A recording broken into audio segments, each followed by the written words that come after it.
అగ్రరాజ్యం అమెరికా చేసిన వెనుపుదాడులతో Venezuela bomb పేలులతో దద్దరిల్లింది.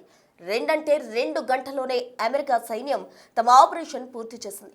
అంతేకాదు, వెనిజులా అధ్యక్షుడిని ఆయన భార్యను కూడా కస్టడీలోకి తీసుకున్నట్టు ప్రెసిడెంట్ ట్రంప్ ప్రకటించారు. అమెరికా తలుచుకుంటే ఏ దేశమైనా ఇంతేనా? అగ్రరాజ్యం జోక్యం చేసుకుంటే నాశనం అవక తప్పదా? వెనిజులాపై అగ్రరాజ్యం భీకర దాడి. ఎయిర్ స్ట్రైక్స్ తో విరుచుకుపడ్డ అమెరికా.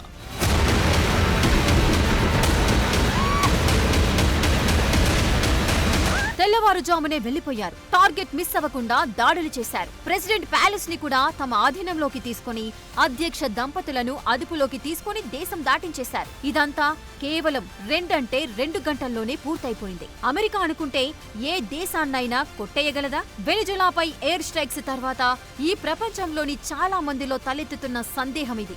ఎందుకంటే యుఎస్ ఆర్మీ చేపట్టిన ఆపరేషన్ తాలూకు ఇంపాక్ట్ అలాంటిది. మరి అమెరికా ఎయిర్ స్ట్రైక్స్ తో వెనిజులా బాంబు పేలులతో దద్దరిల్లింది. డ్రగ్స్ అక్రమ రవాణా కట్టడి పేరిట యుఎస్ చేసిన దాడులు ప్రపంచ వ్యాప్తంగా చర్చకు దారితీశాయి. వెనిజులా రాజధాని కరాకస్ లో శనివారం తెల్లవారుజామున 7 చోట్ల భారీ పేలుళ్లు సంభవించాయి. దాంతో దేశంలో ఎమర్జెన్సీ విధించారు. సైనిక స్థావరాలు, పౌర విమానాలే లక్ష్యంగా అమెరికా దాడులకు పాల్పడినట్లు వెనిజులా ప్రభుత్వం ప్రకటించింది. అమెరికా మెరుపు దాడులతో తమ సైనిక స్థావరాల్లో విద్యుత్ సరఫరాకు అంతరాయం ఏర్పడింది. డ్రగ్స్ అక్రమ రవాణాను అరికెట్టే సాకుతో అమెరికా వెనిజులాలో భారీ ఆపరేషన్ నిర్వహించింది. డ్రగ్స్ నెట్వర్క్ కి సంబంధించి 2 దేశాల మధ్య కొన్ని రోజులుగా తీవ్ర ఉద్రిక్తతలు నెలకొన్నాయి. చాలా రోజులుగా దాడులు చేస్తామని ట్రంప్ హెచ్చరిస్తూ వస్తున్నారు. ఇప్పుడు అన్నంత పని చేసినట్టుగా కనిపిస్తోంది. వాస్తవానికి క్రిస్మస్ రోజునే దాడులు చేయాలని భావించినా వాతావరణం అనుకూలించకపోవడంతో దాడులు వాయిదా పడినట్టు తెలుస్తోంది.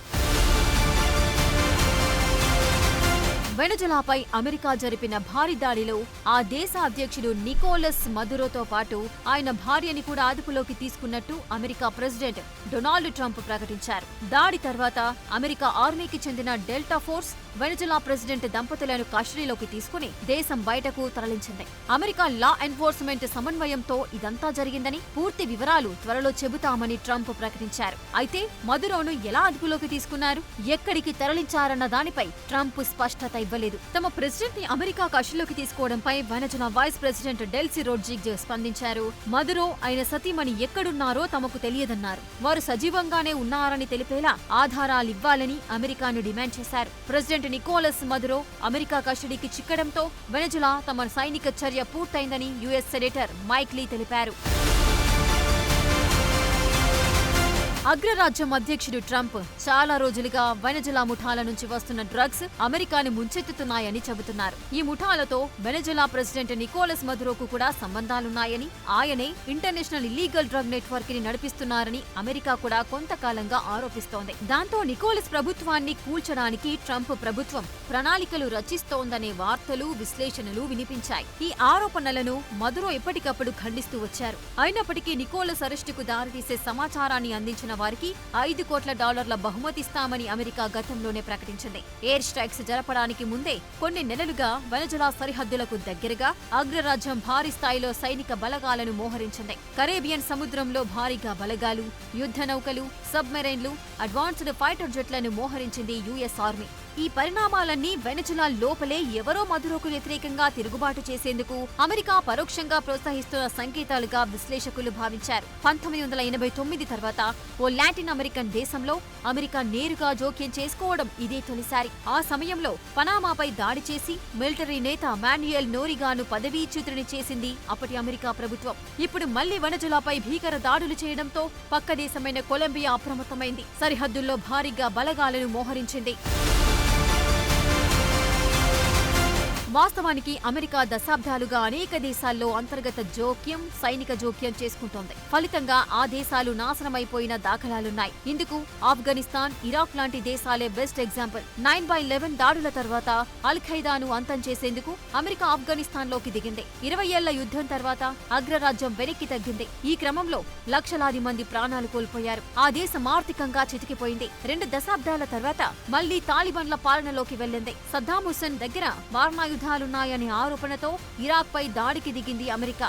ఆ దేశంలో ఐసిస్ లాంటి తీవ్రవాద సంస్థలు పెరగడానికి, అంతర్గత యుద్ధాలకు దారితీసింది. అమెరికా ఆరోపించినట్లుగా మారణాయుధాలు మాత్రం దొరకలేదు. లిబియాలో గడాఫీ పాలనకు వ్యతిరేకంగా జరిగిన ప్రజా ఉద్యమానికి మద్దతుగా నాటోతో కలిసి దాడి చేసింది అమెరికా. గడాఫీ పతనం తర్వాత లిబియాలో ఇప్పటికీ స్థిరమైన ప్రభుత్వం ఏర్పడలేదు. ఆ దేశం ఇప్పటికీ అనేక ముఠాల మధ్య చిక్కుకుంది. ఐసిస్ అణచివేత పేరుతో సిరియా అంతర్గత యుద్ధంలో యుఎస్ జోక్యం చేసుకుంది. సుదీర్ఘకాలంగా సాగుతున్న ఈ యుద్ధం వల్ల ఆ దేశం శిథిలమైపోయింది. కోట్లాది మంది శరణార్థులుగా మారారు. అంతేకాదు 1983లో గ్రెనడా దేశంపై నేరుగా దాడి చేసింది. చిలీ, గ్వాటెమాలా, నికరాగువా లాంటి దేశాల్లో ప్రభుత్వాలను మార్చేందుకు రహస్యంగా ప్రయత్నించినట్లు చరిత్ర చెబుతోంది. ఇప్పుడు కూడా వెనజులాపై మెరుపు దాడులే బిగ్ సర్ప్రైజ్ అనుకుంటే ఆ దేశ అధ్యక్ష దంపతులను కూడా కష్టంలోకి తీసుకోవడం ఏంటి, వారిని దేశం దాటించడం ఏంటి? ఒక్క అమెరికాకు మాత్రమే సాధ్యమయ్యే ఫీట్ ఇది అనే చర్చ ఇప్పుడు గ్లోబల్ వైడ్ గా వినిపిస్తోంది. వెళ్లారు, కొట్టారు. వెనిజులా ప్రెసిడెంట్ అతని భార్యతో సహా అదుపులోకి తీసుకుని దేశం దాటించేశారు. అసలు వెనిజులాపై ఇంత భీకరమైన దాడులు దేనికోసం? డ్రగ్స్ సప్లై కట్టడి అనేది కేవలం ఓ ముసుగేనా? ఆ దేశంలో ఆయిల్ నిల్వల కోసమే అమెరికా ఇదంతా చేస్తోందా? తమకు అనుకూలమైన ప్రభుత్వం వస్తే యుఎస్కు కలిగే లాభం ఏంటి? అసలు వెనిజులా భవిష్యత్ ఏంటి? వెనజులాపై అమెరికా జరిపిన సైనిక చర్య ప్రపంచవ్యాప్తంగా సంచలనం సృష్టించింది. ప్రెసిడెంట్ ట్రంప్ ఆదేశాల మేరకు శనివారం తెల్లవారుజామున ఆపరేషన్ సదరన్ స్పియర్ మొదలైంది. ఇది కేవలం ఒక్క రోజులో జరిగింది కాదు. కొన్ని నెలలుగా వెనజులా చుట్టూ అమెరికా తన నౌకాదళం, వైమానిక దళాన్ని మోహరిస్తూ వచ్చింది. వెనజులా ప్రెసిడెంట్ నికోలస్ మదురోని పట్టుకోవటమే లక్ష్యంగా ఈ ఆపరేషన్ నిర్వహించింది యుఎస్ ఆర్మీ.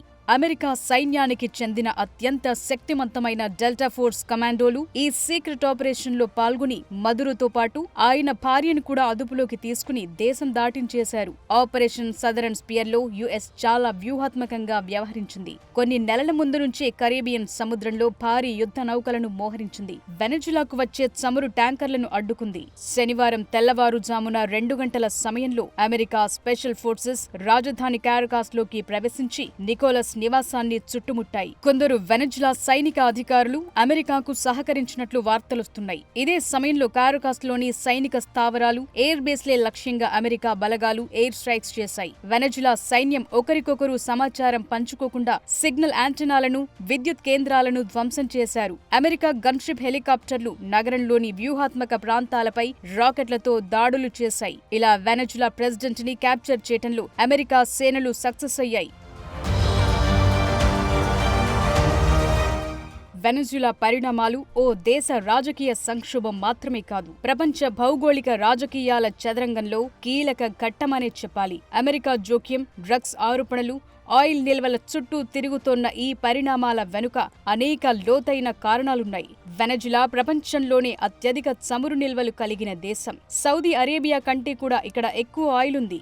అమెరికాకు ఇంధన భద్రత చాలా ముఖ్యం. వెనజులాలో తమకు అనుకూలమైన ప్రభుత్వముంటే తక్కువ ధరకు నిరంతరాయంగా ఆయిల్ సరఫరా అందుతుంది. అయితే ప్రస్తుతం వెనజులా ఆయిల్ రష్యా, చైనా కంపెనీల కంట్రోల్లో ఉంది. దీన్ని మార్చి ఆ దేశంలో అమెరికన్ కంపెనీలకు ఆధిపత్యం కల్పించటమే అమెరికా వ్యూహం. దాంతో ముందుగా వెనజులాలో నికోలస్ ప్రభుత్వాన్ని మార్చేందుకు అమెరికా ప్రయత్నించిందనే చర్చ జరిగింది. అందులో భాగంగానే అమెరికా ప్రభుత్వం మదురోపై నార్కో టెర్రరిజం ఆరోపణలు చేసింది. కొలంబియా నుంచి అమెరికాకు వెళ్లే కొకైన్ రవాణాలు వెనజులా కీలక పాత్ర పోషిస్తోందని, మదురో ప్రభుత్వం దీని ద్వారా కోట్లాది డాలర్లు సంపాదిస్తోందని అమెరికా అంటోంది. వెనజులా ప్రభుత్వం కూడా తమ చమురు కోసమే అమెరికా దాడులకు సిద్ధమవుతోందని ఆరోపించింది. అసీం మునీరోమో అమెరికాకు మంచివాడు, అల్ షరా అల్-ఖైదా టెర్రరిస్ట్ సిరియా ప్రెసిడెంట్ అమెరికాకు మంచివాడు, సౌదీ అరేబియా రాజు, యుఏఈ రాజులు, జోర్డాన్, బహ్రాన్, కువైట్, ఖతార్ రాజులు వీళ్ళేమైనా ప్రజాస్వామ్యయుతంగా ఎన్నికయ్యారా? ఆ దేశంలో ఏమైనా లౌకికవాదాన్ని కాపాడుతున్నారా? ఆ దేశంలో ఏమైనా పౌర హక్కులు ఉన్నాయా? వాళ్ళందరూ అమెరికాకు మిత్రులు. సో కానీ నికోలస్ మదురో మాత్రం ఎన్నికలు రిగ్గింగ్ చేశాడు అని వాదన. సో ఏంటి వాదన ఏంటి, ఆరోపణ ఏంటి? నికోలస్ మదురో డ్రగ్ కార్టెల్ ప్రోత్సహిస్తున్నాడు అని, నార్కో టెర్రరిస్ట్ అని. మీకు అమెరికాలోనే ఎన్ఫోర్స్మెంట్ అడ్మినిస్ట్రేషన్, డిఈఏ అంటారు, వారు every year national drug threat assessment report, NDTA report అని ఒక రిపోర్ట్ ఇస్తారు. National drug threat assessment report of 2024 అని చూడండి. 57 పేజ్ రిపోర్టు. అందులో ఎక్కడా వెనిజులా పైన ఆరోపణ లేదు. అంటే మరి ట్రంప్ ఇలా చెప్తున్నాడు నికోలస్ మదురో పైన ఆరోపణ ఉండాలి కదా.